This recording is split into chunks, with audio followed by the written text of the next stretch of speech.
Welcome to the Casual Movie Club. This is the podcast where a couple of bros just bro down and bro out about a movie, just casually. I am Brian, your host, and with me, as always, is my co-host John. What's up? How you doing? Oh, hi, John. Oh, hi, Brian. Oh man! You know, Brian, you're my best friend. You're my best friend, John. Yeah. So if you don't immediately recognize the references we're making, John and I are doing my surprise movie for the week, and it was The Room, 2003's produced, written, and directed by Tommy Wiseau's The Room. Let me just say, thank you. I have seen this movie countless times, and I can't wait to just tell you about my experiences and my feelings about this movie. But since this is my movie, let me ask you right off the top, did you like this movie? my throat is making noises instead of me answering the question. We've just taken shots. That's yeah, of course. I did not like it. Man, really? Yeah, I did not. It was slow. It was terrible. The acting was terrible. But okay. I found the writing was subpar.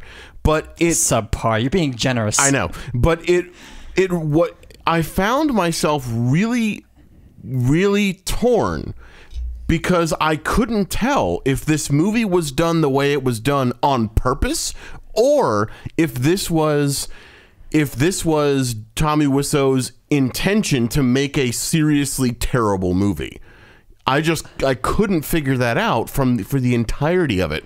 So I'm assuming it, and please tell me if I'm incorrect in this, but I am assuming that he poured his heart and soul into this, and this was a serious effort that just tanked. Correct. I'm very familiar with the backstory. Okay, because I want to know the backstory. Yeah. So I became aware of this movie in 2011. This was, if I'm not mistaken, it came out in 2004, 2005 maybe. Okay. I first saw it in 2011, and it was on a recommendation of a friend. I think I saw it on Adult Swim first, which is a Cartoon Network's late night programming. They actually aired this on TV? They aired it. They used to air this pretty regularly, actually. Wow. And they would blur out the naughty bits and stuff, because this is a racy movie. Yeah. But I really got into it a couple years later. I just watched it again. Like, I came across an article or something about this movie, and I watched it online, and I just became obsessed with it. Why? Because you are correct. Now, there's a little bit of mystery surrounding this movie. Okay. Tommy Wiseau comes out of nowhere. Honestly, he comes out. I've never heard of this guy. Right. He kind of looked like a combination of Weird Al Yankovic and Kenny G. Yeah, and his accent is not put on. That's his accent. Can you identify where he's from? I have no idea, but I mean, I'm assuming with a name like Wiseau, is that French or Belgian, maybe? Well, no one really knows, and he's really cagey about telling people about his history. Okay. He looks Eastern European. Yeah. But he sounds kind of like Louisiana. Is it French? I have no idea. His accent is off the wall, and I think that's a good way to describe it. Yeah. Well, so he comes out of nowhere. He finances this movie all by himself. He makes friends with Greg Sestero. He's Mark in the movie. Okay. He makes friends with him, and they both have they met in an acting class. And they both want to make it. And Tommy was like, oh, I really want to make this movie, and talks Greg into coming on board with this, and then out of nowhere just starts financing the thing. He rents the camera. No, I don't think he rents them. I think he buys the camera. Yeah, so one thing I want to do a little later on is I want to go through the trivia on IMDb because there's some funny shit in there. There is some great things in there. One thing being that he shot this simultaneously on 35 millimeter film and high definition digital, and he couldn't tell the difference. That's right. And so basically he started a production company, bought all of the equipment himself, and just hired people to just film this for him. And it is what it is. Now, after this film came out to terrible reviews, and it started to gain a cult following, Tommy himself will tell you, oh, I made this tongue-in-cheek, but from interviews, so there's a book that was written about this movie called The Disaster Artist, right? And by Greg Sestero. And then the movie with James Franco. You got it, yes. So then James Franco and his people, they optioned this book and they made it into the movie. So the movie follows pretty closely what the book goes through. But so you're talking about the movie The Disaster Artist. The Disaster Artist is based off of the book The Disaster Artist by Greg Sestero, who was Mark on the movie and The Room. And it was a book about his experiences. Making the movie. The Room. Okay. The sex scenes were really long and arduous. Gratuitous. Completely is a good word for gratuitous. It. Yes. So I picked this movie a couple weeks ago to bring in, and I was afraid that you would have seen this movie before. Because the Disaster Artist movie is in the zeitgeist. It's popular. The Room is amassed such a cult following that a lot of people have heard of it at this point. Right. I had heard of it. I have seen part of The Disaster Artist, and I actually had shut off The Disaster Artist because it was terrible. So granted, after seeing The Room, I'm completely wide open-minded to watch The Disaster Artist again. Now there's two camps of people. There's people that see The Disaster Artist, the movie, and then want to see The Room. Right. And then there's the other people that have seen The Room and then want to see The Disaster Artist just to see the behind the scenes. Right. And then there's a third camp who are just rabid fans of it all the way through. Right. I went to Alamo Drafthouse for a viewing of The Room. Oh God, I bet that was so funny. It was so fun. They give you, for people that don't know, Alamo Drafthouse is a restaurant/movie theater where they take their movies very seriously. You go into the movie, you sit down, you can order food, you can order alcohol, beer, whatever. You need it with this movie. Well, that's the thing. They do events. So, they do events which are basically you come in and you basically watch a movie and party with everyone. Alamo Drafthouse is typically like no cell phones, no talking. If we catch you talking, we'll warn you. Second strike, you're out. Like, they don't play. Yeah. Alamo Drafthouse is notorious for that. Yeah. For good reason. They take their movies seriously. So when they do parties like this, theme parties, it makes it so much fun because you've got people that come in to this experience and they pass out props and they give you rules beforehand. Like, every time there's a panning shot of the Golden Gate Bridge, everybody take a drink. Every time there's a sex scene, everybody throw your roses up in the air. Every time there's a football on the screen, everybody throw your footballs in the air. They make it so fun. I was just going to ask if there was a drinking game with this movie. I actually had that in my notes here that I was taking during the movie. You know, is there a drinking game where, like, every time somebody says, you know, Johnny's his best friend, you take a drink, or, you know, something like that? Because they have so much repeated dialogue in this movie. There are dozens and dozens of drinking games. My God. You could easily watch this movie a couple times and come up with your own drinking games because the movie lends itself to that. Yeah. There's so many out of focus camera shots or random panning shots of the Golden Gate Bridge, or just unnecessary transitional scenes of San Francisco in general. Right. It's crazy how bad it is. Now, movies that are bad on purpose, they aspire to this level of terribleness. Right. And that's what makes this movie so special. This guy accidentally created one of the best bad movies, arguably one of the best bad movies ever made. And he didn't do it on purpose. Right. And I have to say, it's kind of sad that the best job he could do, or the best effort that he could come up with, was what wound up being the final product. Well, that's where you're wrong, John, because he took it seriously at first, but then when it gained the cult status that it did, he embraced it. And his next project There's another one? Was a sitcom called The Neighbors. Oh my God. And it's episodes of a very similar camera work, pacing, dialogue, poor production quality. Wow. But it's all an apartment complex with a bunch of disparate cast members who don't have any relation to each other. I just couldn't imagine where to go from here. When he tries to do bad things on purpose, it's just as good.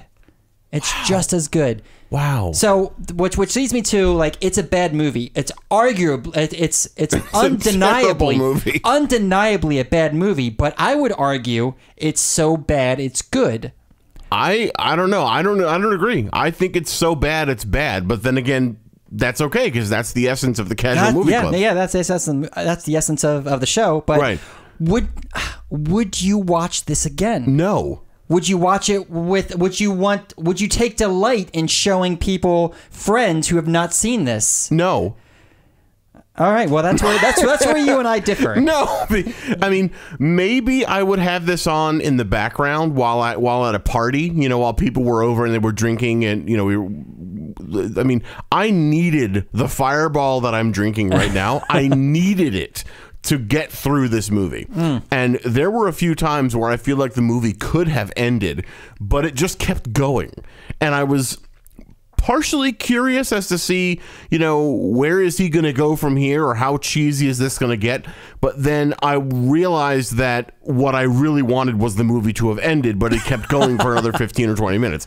So, I mean, for example, and we'll jump around here, it doesn't matter, but the very end, the very last scene, and again, spoiler alert, Johnny kills himself. He dies. The whole zooming out scene of his dead body with the blood and everything, that was so long. And that whole scene was completely unnecessary, because they could have just taken that whole 5 minutes out and ended the movie with him shooting himself, and then he falls over in, he falls back in really cheesily done slow motion. They could have faded to black, wait a second, and then credits. Like, that could have been the ending, and I would have been fine with it. But then the whole, Lisa shows up and is he dead?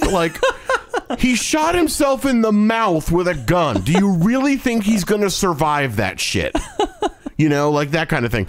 And then, just any more opportunities for horrible acting, I could completely do without. So, they could have ended the movie there, and it would have gotten the point across, because obviously he was dead. That's it. He killed himself. Done deal. End of story.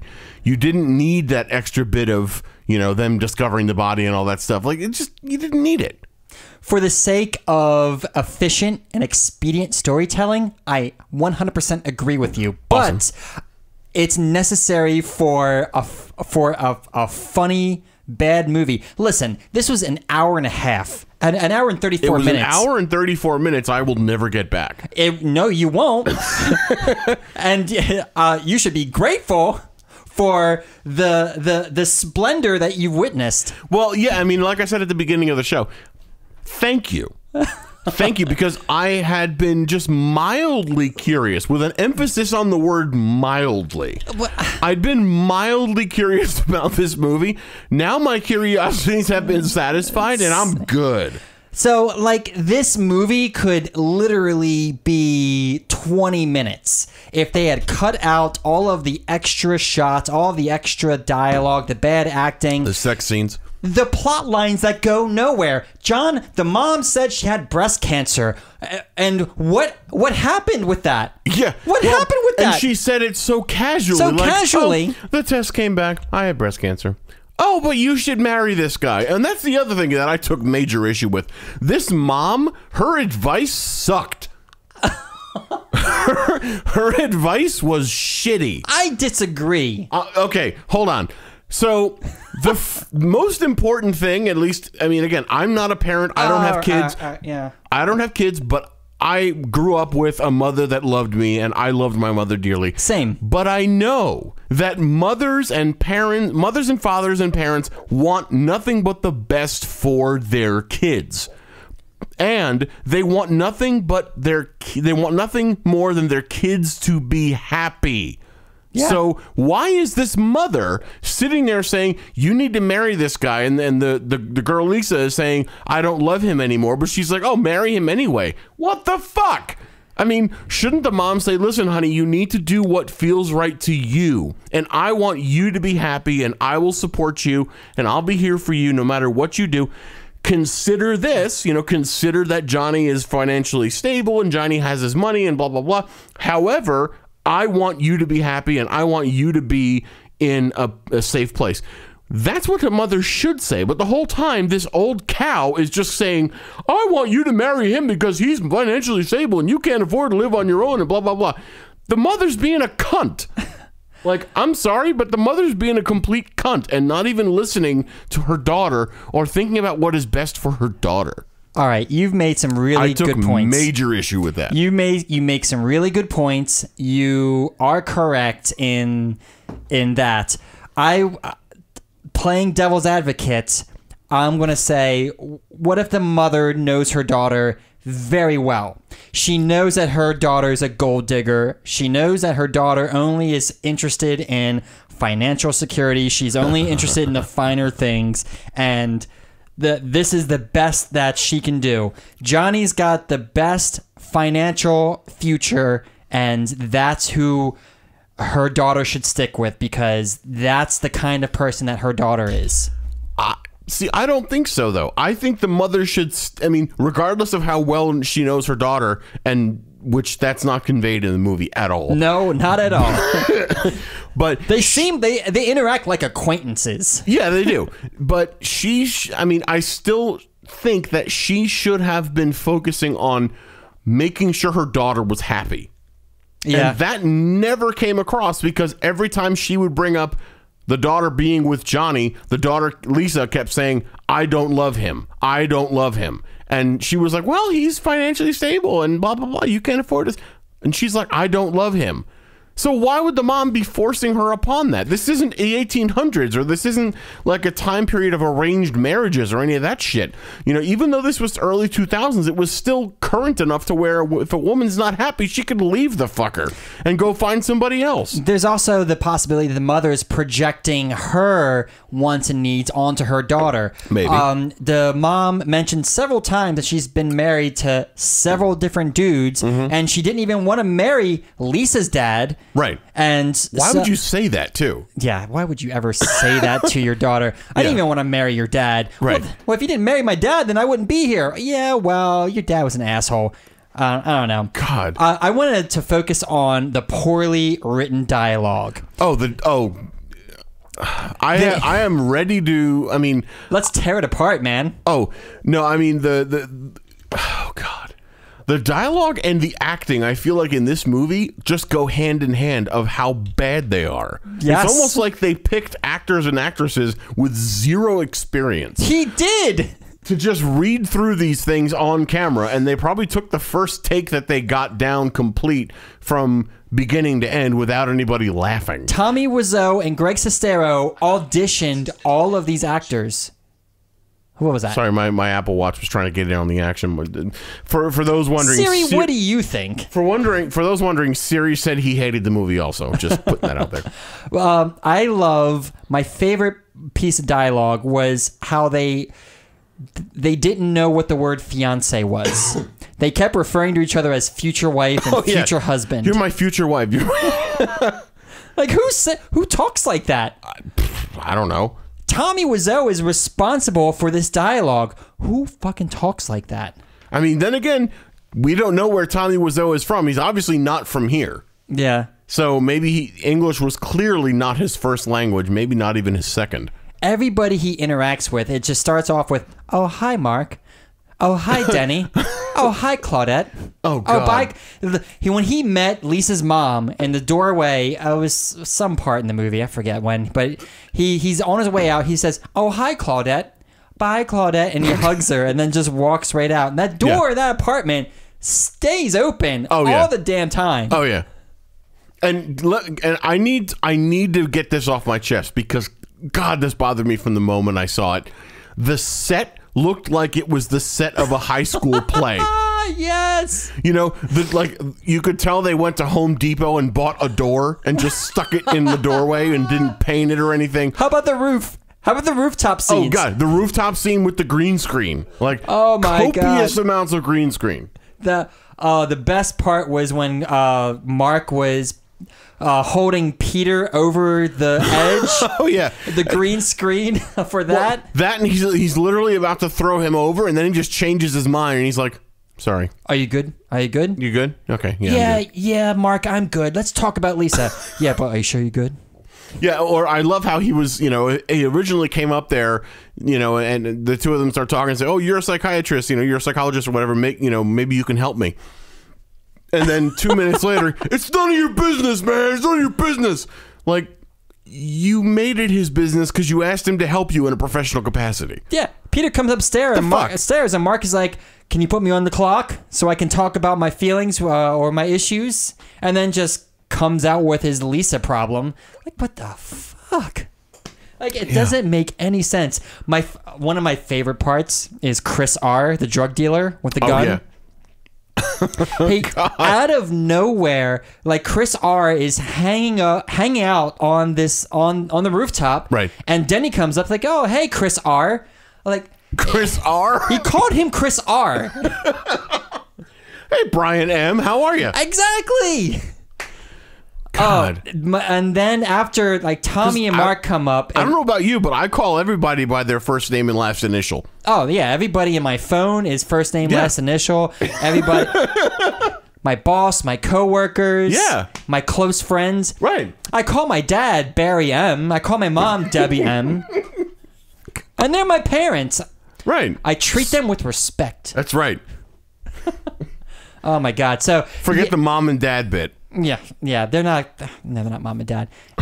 Anyway, like, that whole sequence is great because you've got this guy who's in the movie for one scene. He roughs up Denny with a gun.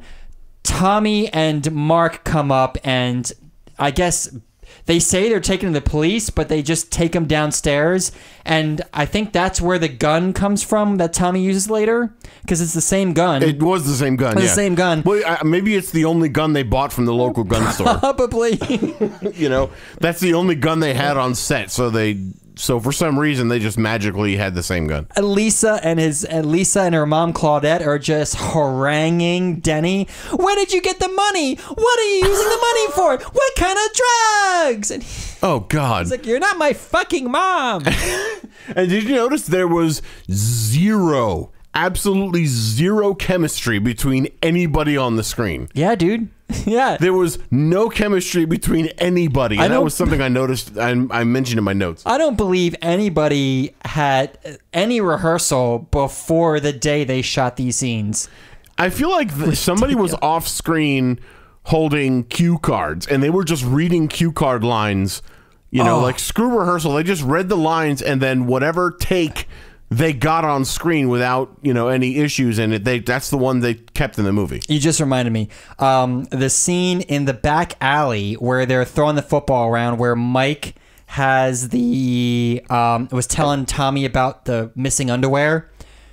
And then Denny and Mark come in and they're throwing the football at each other, like, I love how they're throwing the football 3 feet away from each other. Exactly.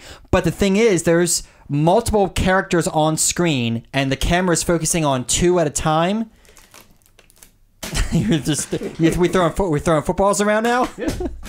Exactly, because if they can do it in the same room 3 feet away, we can do it too. The thing I love is that they've got characters off camera with dialogue, and there's only 2 characters on screen not talking, throwing the football around. Yeah. And then Denny and Mark come on screen, and then Tommy and Mike are off screen, and they're throwing. It's just a train wreck. It's a train wreck. I think that is the best way to describe this movie completely. It is a train wreck of a movie. We didn't even get to the softcore porn yet. Oh God. The sex scenes. That is a great segue. So yeah, I mean, I've seen a number of movies in my lifetime, and a number of them have had sex scenes in them, and usually the sex scenes are like 30 to 45 seconds. A minute at the most. A minute at the most. Depending These were on 2 to 3 minutes at least. And there were 3 in the first 30 minutes. 24 minutes. Yeah. 24 I was minutes. being generous. Yeah, it's because we looked. Yeah, we Remember, we looked. Yeah. There were the third sex scene. You were like, "What the hell? There's another sex scene? How long into this movie are we?" And that was when I was starting to wonder, like, okay, is this whole movie just about fucking? Yeah, I waited to tell you. You asked me straight up, like, are we watching softcore porn right now? I'm like, I'm not saying a thing. Just keep watching. It's gonna. So, I think maybe that might be that might be why he called the movie The Room, because it's like all this bad stuff happened in their bedroom. So maybe the bedroom is the room that fucked his life up. There's a reason why he calls this a room, and I don't remember what it is. It's probably in the IMDb trivia somewhere. Yeah, and that's actually something I want to go through and maybe kind of divert a little bit from our discussion for a second, because I was and we'll talk about this during the engagement factor section of the thing here. But there were some things in the trivia that I was just not at all surprised with. So, what the hell is this? Aladdin. Okay, whatever. We'll go see Aladdin. Fine. Okay.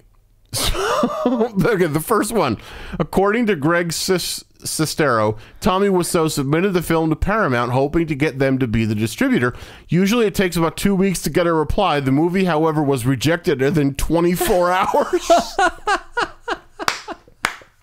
Oh my God, that's awesome. I don't remember that. I didn't know that piece of trivia. Oh God, that's awesome. Let's see. I'm just gonna look and see if according to Greg Sestero's book, Tommy Wiseau insisted on having his bare bottom filmed.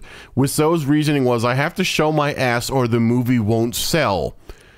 Oh boy, it probably would have sold better if you didn't. He's got a weird body. He does, and I was saying to you, I mean, I think actually I don't know if I said this to you, but he looked better wearing this sleeveless cutoff shirt than he did bare chested. You did not say that to me, but I agree. Yeah, his shorts and pants. No, he didn't wear shorts. He wore pants though, and they were all cargo pants. Yeah. One pair of pants in particular were the ones that unzip at the knee to turn into shorts. Yeah. I love hate the outfits. Yeah. And speaking of the outfits, did you ever notice that either it was just his or everybody's clothes were at least 3 sizes too big for Very them? big, yes. Yeah. But then again, you got to think that was the style in the mid to late 90s also. Like, look at any NBA player wearing suits in the 90s. They're all No, I mean, this was big. early 2000s, though. So Early 2000s, yeah. And but decades bleed into the other, fashion-wise. Yeah, okay, I mean, I'll kind of give you that one, but I feel like you could get away with that if it was maybe 1 size too big, but, like, these were just, like... I'm telling you, that was the style. Okay. I'm telling you, that was the style. Right. Like, NBA players in that time frame were wearing huge suits. Huge. Like, have you ever seen like the Talking Heads? Shit. No, No. Oh man, I can't. There's a Talking Heads song and music video where David Byrne's wearing a ridiculously large suit, and it reminds me of that every time. Oh, okay. I can't think of it right now. Let's move on. So another trivia thing I have to read here. The film's editor tried to convince Tommy Wiseau to cut the shot of his naked buttocks from the movie on the grounds that the sight of them scared his wife. That doesn't surprise me. Let's see. Oh, here we go. Filming took over 6 months. In that time, 2 cinematographers, along with their crews, resigned and 3 actors left, being either recast or replaced with a completely different character. Yeah, you find that out in the Disaster Artist movie. they kind of cover that because he's just like he's a crazy demanding director. Yeah. Many of the crew members had to conceal their laughter about what they were witnessing. The cameramen began to laugh so hard the camera would shake during takes. The original director of photography actually had a private giggle tent where he could go laugh out of sight while ostensibly watching the rushes. Yeah, man. Hey, although the rooftop scenes were shot with a green screen, no kidding, an actual rooftop was available but never used during the filming. Yep. Not surprised at all. No, not at all. And I guess I'll do one more. There were 7 mentions of Johnny and Mark being best friends. Often at screenings of the film, attendees loudly count these mentions. Yeah, that 7 feels low to me actually, but yeah, I felt like there was more. Is there anything else you want to cover? I'm ready to do numbers. Anything in your notes that you really want to call out? Let me look real quick, and then I think I'm ready to do numbers, but I just want to look. And well, some of this is going to come out in the numbers too. Let's see. Well, if it's going to come out in the numbers. Yeah, okay. I think I've got everything I need here. Yeah. Okay. We talked about the Oh Hi a lot. We talked about the soundtrack of the sex scenes.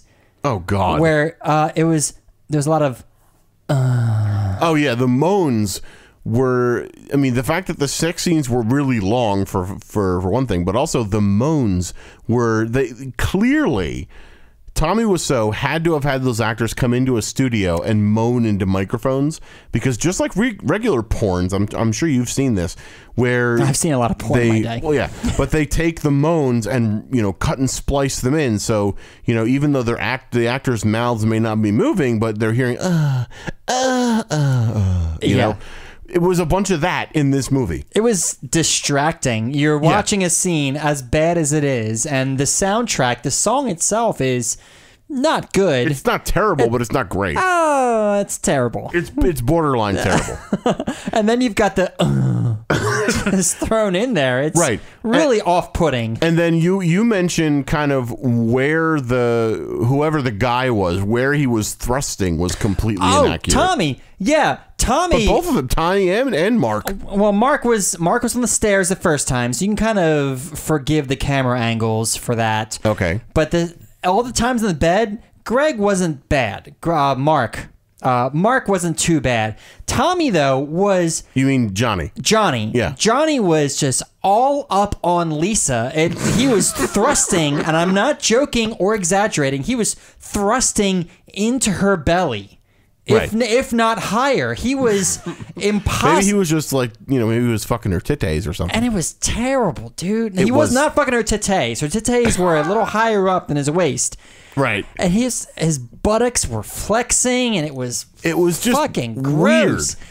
I've never seen a sex scene like that outside of a porn movie. And his body is all misshapen. His hips are just... Doesn't he have some skin thing going on too? Like, weird. didn't he have like some kind of eczema or like some kind of like skin discoloration thing going on? I don't know if it was eczema, but it looked like skin was discolored to the point where you could see his veins. It wasn't varicose veins, but it was just... his body was shaped weird. Yeah, it was just... It was real weird. It was stuff we didn't need to see. I didn't like it. Hands down, didn't need to see it at all. The last thing I would like to bring up is Johnny's awkward soliloquies on life, just kind of thrown in there. Oh, God, I know. My favorite was when he exclaims, "You're tearing me apart, Lisa!" And he just like pushes her down on the couch. He's like, "Do you know about life? Do you know what life is about?" The other one when he's up on the roof and he's talking to Denny about Denny's like, "Oh, I love your girlfriend. I love Lisa." And he's like, "It's okay. It's okay. Life is funny like that. Me and Lisa both love you very much." And what about we can't forget his little temper tantrum where he just kind of walks around the apartment, picks things up and just throws them casually. Oh, when he Frankensteins the fucking TV out the window. Like, I've never seen anybody. That was the best. I've never seen anybody just, you know, like, oh, I'm so mad. I'm so mad. I'm just going to pick this up and casually throw it. When he was swiping things off the shelf, it was just all like lackadaisical. It was just like there was no emotion. He just like, just kind of like wipes his arm lazily across the top of the dresser and just swipes picture frames and vases off. It was so funny. Yeah, just horrible. All of it could have been cut out. Yes. But I would argue that the movie would be far shorter and less funny. Yes. And less good in a bad way. Less funny, I agree, but way more efficient.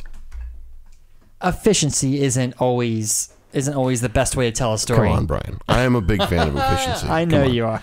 All right. Speaking of that, let's do the numbers. Yeah, let's get into it. Now, Brian. John. Some folks might be wondering. Oh, hi, John. Hi, Brian. Some folks might be wondering, what are you talking about with this numbers thing? What's this numbers bit? The numbers are things you can see on our website where we rate the movies that we watch here on the Casual Movie Club, and we put them on our leaderboard. So you can go to casualmovieclub.com, click on leaderboard, and it will present you with a page and a big table with all the movies that we've done and the different categories and ratings that we gave to those categories. Now, the different categories we have are things like acting. How well did the actors convey the story? How believable were they? The script, the quality of the writing, how well was all the dialogue written? The presentation, the editing and visual effects usage, too much, not enough? Was there lots of green screen? That sort of thing. How did it look? Then also, how did the movie sound? How were your ears during the process? How was the soundtrack, the sound effects, the music, the score? How was the music and sound? Uniqueness. Has this been done before? Is this something that we've seen before around the time it was released, not necessarily after the fact? And then the engagement factor. Does this movie keep you engaged, or would you rather be, reading Twitter or sending us a text message to our lovely phone number that we'll give you later on in the broadcast? So that being said, Brian, since this was your movie, I want you to go ahead and start with acting. What did you think of the quality of that acting? The thespians on screen. How well did they convey the acting in the room? Okay. Based off of everything that we've talked about so far, I love this movie. I love this movie. Mm-hmm. I do. However, I recognize it for what it is. So I'm torn because the acting is poor. To be generous. Yeah, that's being very generous. It's poor, but the movie wouldn't be what it was if the acting wasn't so stilted and awkward. So I really want to give the acting a 5. I really, really do. I really want to give the acting. I really want to give the acting a 5. You are out of your mind. I really want to give the acting a 5. However, I recognize that it's bad acting. It's not good. It's worse than Wild Wild West, to say the very least. I'm going to give the acting a 1. But I want to give it a 5 because I love this movie wouldn't be what it is without the acting. Script, music, engagement aside, this movie wouldn't be what it is without the acting. And I love it. I love it very much. I'm so glad you didn't give it more than a 1, because I'm also giving it a 1. I mean, I would watch Wild Wild West on repeat. Fuck no. I would watch this movie on repeat. That's okay. That's okay. That's fine. Give me your reasons for your oneness. My oneness is, I look at acting as, am I looking at someone doing a job, like someone going to work and reading lines and acting on screen, or am I looking at someone where I am sort of subconsciously disassociating them with being an actor and looking at them as playing as not just playing the part, but being that person. Like, I really felt that, like in Mrs. Doubtfire, I felt Robin Williams was the main character. I really, like, I wasn't thinking of him as an actor doing a job. So in this movie, I saw zero acting skill. I saw the only reason I gave it a 1 was because they managed to remember their lines and not have to read them off of scripts they held in their hand. Now, I don't know if they had cue cards off camera or something, but, you know, I'm kind of giving them a 1 for effort. For effort. Right. Well, this is an interesting conversation. This leads to an interesting conversation. Can we give anything lower than a 1? Just wait for me to give my script number. Oh, jeez. You're tearing me apart, John. I'm sorry. I didn't mean to cut you off. Are you done? I'm done. Okay. But it's my turn to do script.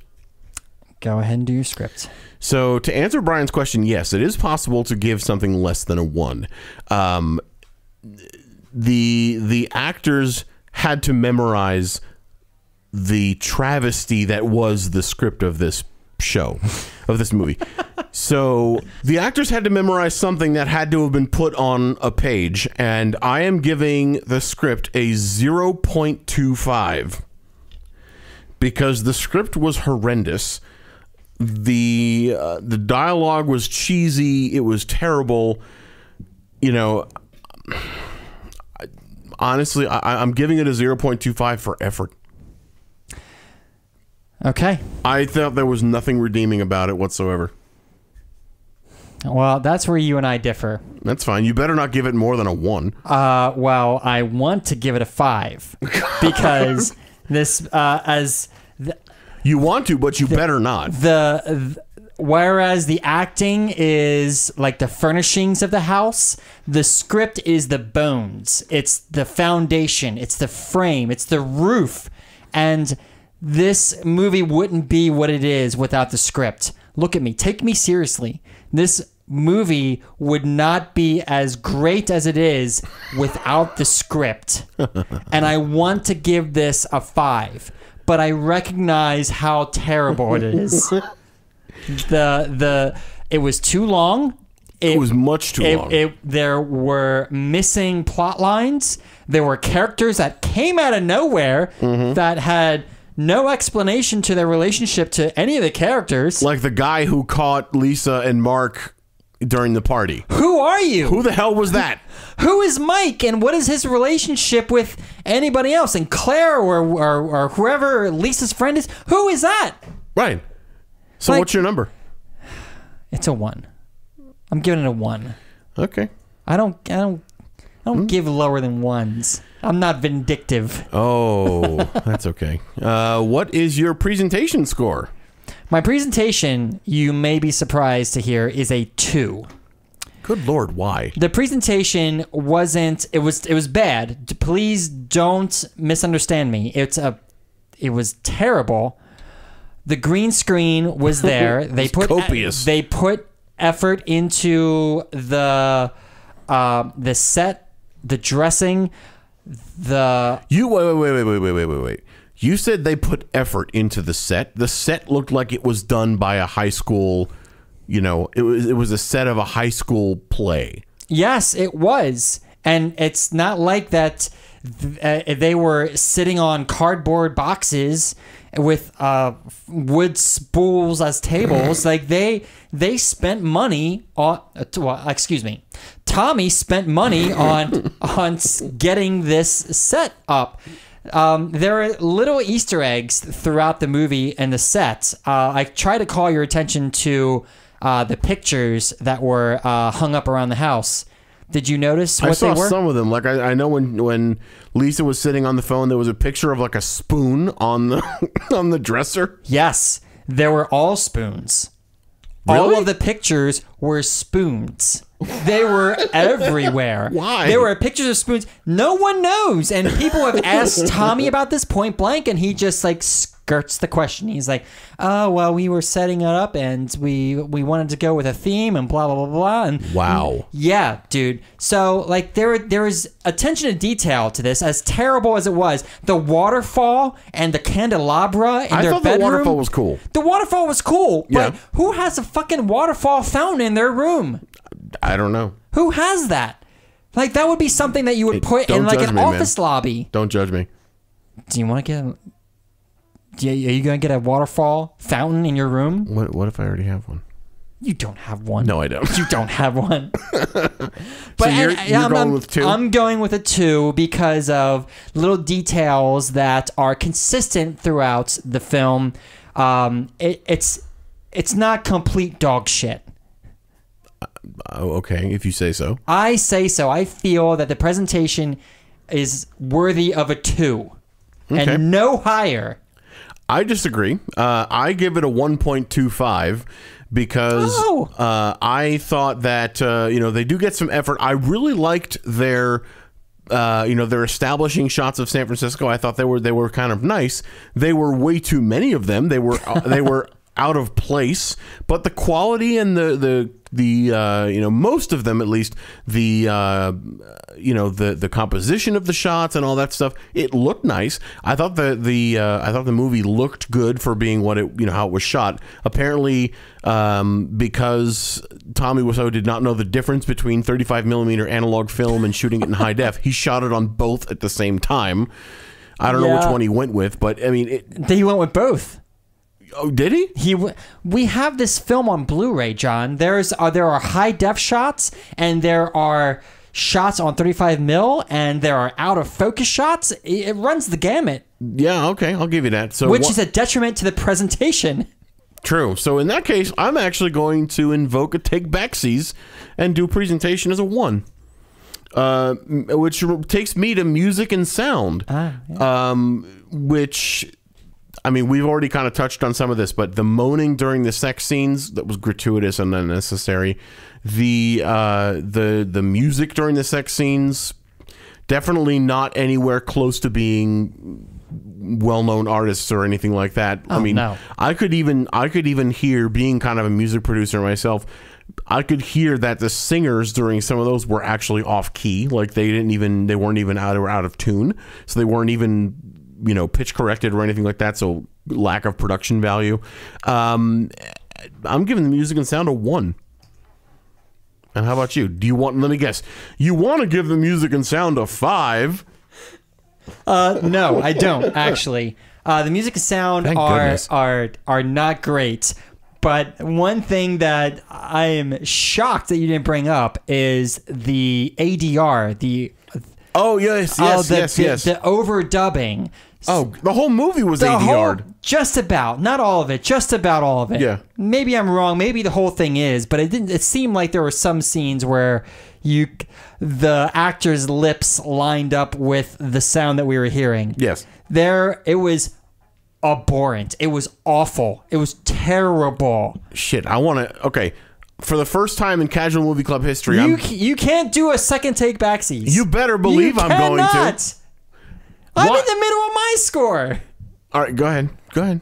I'll do my second take backsies later. All right. Well, all of that being said, the music and the music itself lent itself to the vibe of the movie.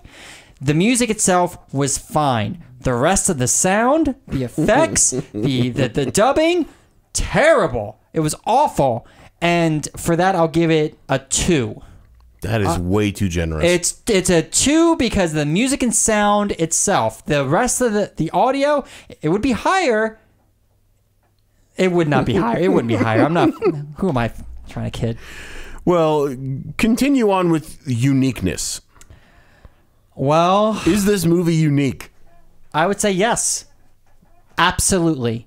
There is no short of softcore porn that I've seen in my day. There is no other film like this.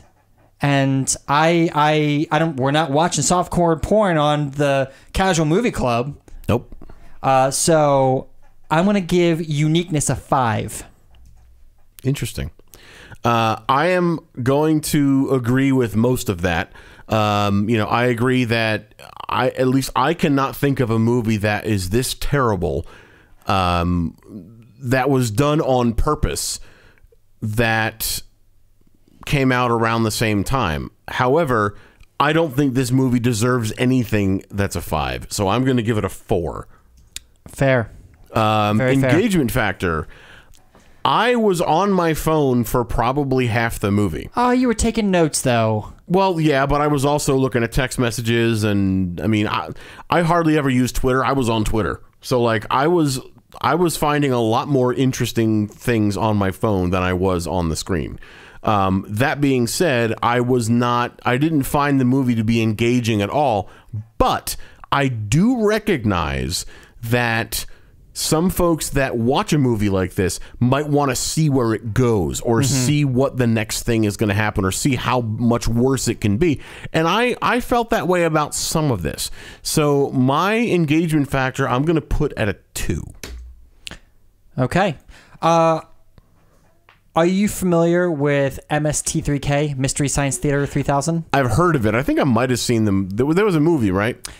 It is movies. I think I might have seen it once. I don't remember it enough to be able to talk about it. Yeah, no, it's been around since the 90s. They are doing a revival in the past couple of years on Netflix. Okay. So there are new episodes for you to watch if you're interested. Okay. It is a loosely, just to quickly give you a rundown, it's a dude and some robots who are trapped in a spaceship, and he's got his captors on Earth or wherever torture him by sending him bad movies that he's forced to watch. Nice. So he watches the movies, him and his robot friends make color commentary, they make fun of it, and it's really funny. Okay. I recommend it to anybody listening. I recommend it to you, John. Cool.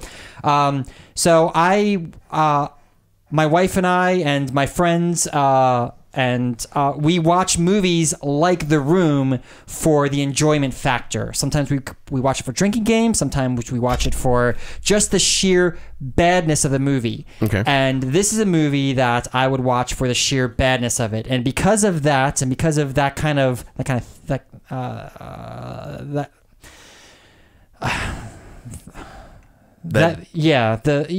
of that gist. The gist of that.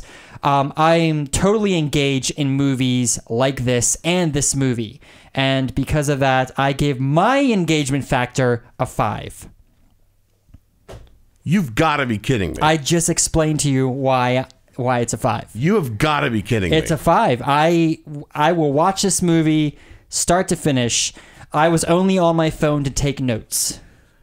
Wow.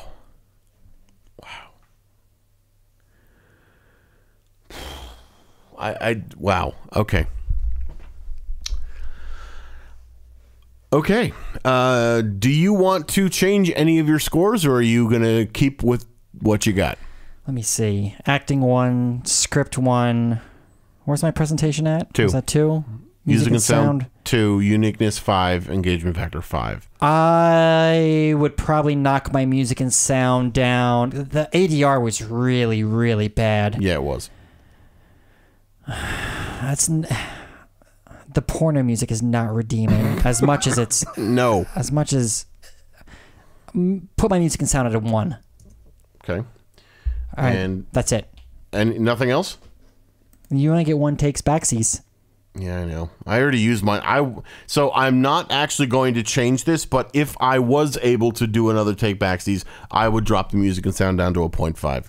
But I'm not going to. I'm leaving my music and sound at a 1. I think 1 is fair. Fair enough? I think, yeah. Okay. So by the end of this podcast recording today, we are, it's pretty obvious you liked the movie way more than I did. Oh, yeah. My total average, your total average, 2.5. My total average, 1.54. That's interesting. It is. So, hold on. I want to pull up the leaderboard because I am, oh my God. No. No what? No. It's a 2.5, right? No. What is it? Okay. This movie is not at the bottom. Well, it shouldn't be at the bottom. Yes, it should. The craft is terrible. I would watch The Craft over this. But the numbers are in, and they go a little something like this. Blues Brothers 2000. That's a terrible movie. I would not watch that again. Acting 1. Script 0.63. Presentation 1.5. Music and sound 1. Uniqueness 4.5. Oof. Engagement factor 3.5. Yikes. For a total average of 2.02. So it is just below Blues Brothers 2000 and above The Craft. Oh, no. I do not like that. I want this below The Craft. But I want this above Blues Brothers. I would honestly watch the Blues Brothers over this. Oh, no. Yes. No. I hated that movie. We couldn't even finish it. I know. Well, I'm semi-satisfied with where it is, I suppose. Hey, you know, I mean, the numbers have spoken. If it were up to me, this would be at the top of the list. No. I'm joking. But what do you guys think? Because we would love to know, since Brian and I are purely and completely diametrically opposed to where our satisfaction in where this lied. Where do you guys think this movie should lie? Have you seen The Room? Where should it be? Do you agree with me that it belongs at the bottom of the list? You know you do. Or do you agree with Brian that it should be at the top of the list, that it's a work of cinematic genius? Yes. It's a yeah, you couldn't have put it better. No. All right. Well, where can our listeners find us? Well, you can go to our website, casualmovieclub.com, where we have all the fun stuff like our leaderboard that you can click on. You can even go to our Patreon account if you really like what we're doing and you want to help us out monetarily speaking. We would absolutely love it and appreciate it very dearly. Click on Patreon there, and it'll take you over to our Patreon page, where you do get some perks if you join up and pay even as little as $1 a month. But we would love anything you can do at all. You can also go to our merchandise, also known as merch.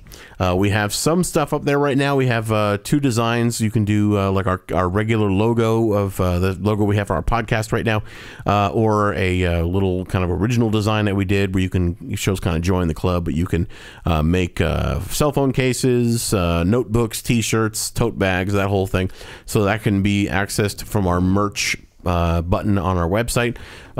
You can also find a link to all the different places we are available. So you can get us on iTunes, Google Play, or actually now with the Apple event, it's going to be podcasts, right? Because it's not iTunes anymore, apparently. Podcasts. Yeah, so Apple Podcasts, we'll have to rename that. Google Play, TuneIn, Stitcher, YouTube, Spotify, and iHeartRadio. And we're actually now on Radio Public as well. Nice. So it's a new, I guess it's a new website that our podcast provider is making available to us. So we're there as well. So check us out over there on any of those, and please leave a review for us if you would be so inclined on whatever platform you listen on. We always appreciate hearing from our listeners. We actually saw a really nice review on iTunes, so want to call out, I forget what was his name. It was like something Bill, right? Yeah. Monorail Bill or something. We're trying to find your name while we're recording this, but thank you for Monorail Manic Bill. Okay, so thank you for leaving that review. Really appreciate that, and want to give you a special shout out and thanks. But anybody else listening to our podcast, we would love to hear a review from you. So please send in a review and let us know how you are enjoying our podcast. And also, please share it with your friends and family if you think they would enjoy listening to us as well. What better way to enjoy the time in your car going to and from work than listening to 2 random guys talking about random movies and how good or bad they are. Yeah, you can also give us a call, leave us a voicemail, send us a text. You can reach us at 402-882-2742. That's 402-882-2742. And it is not an active number for those that are concerned. It is a Google Voice number. You can leave a text message or a voicemail, and we will get that, and we would love to hear from you. So that being said, I think it's time to talk about next week's movie.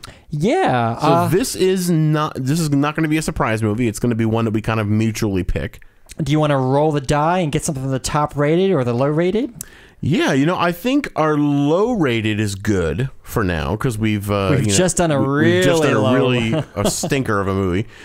So why don't we go to the top of the list? Yeah, something real good. Now, I've got an idea, suggestion for one if you're interested, or we can kind of go random. Yeah, let's hear your suggestion. What do you got? So my suggestion would be kind of going into the music genre, a movie called Whiplash. Okay. Great movie about a guy who is a drummer and having to deal with a really hard-ass band leader and, kind of a, guy in college movie. But it's an awesome movie. I think you'd really like it. Yeah, I'm open to that. That Cool. came out in 2014. Yep, so it's a fairly recent movie. J.K. Simmons. Looks like IMDb rates it at 8.5 out of 10 out of 615,000 reviews. Yeah. 88 Metascore. Yeah, so does that sound good? You want to do that one? Yeah, I'm in. Awesome. So next week we are going to do Whiplash. And whoosh, exactly. So until then, you guys have an awesome rest of your day, week, night, whatever. Day, week, night. What the hell does that even mean? Day, week, or month is what I meant. Either way, we appreciate you tuning in. We will see you next time. Thanks.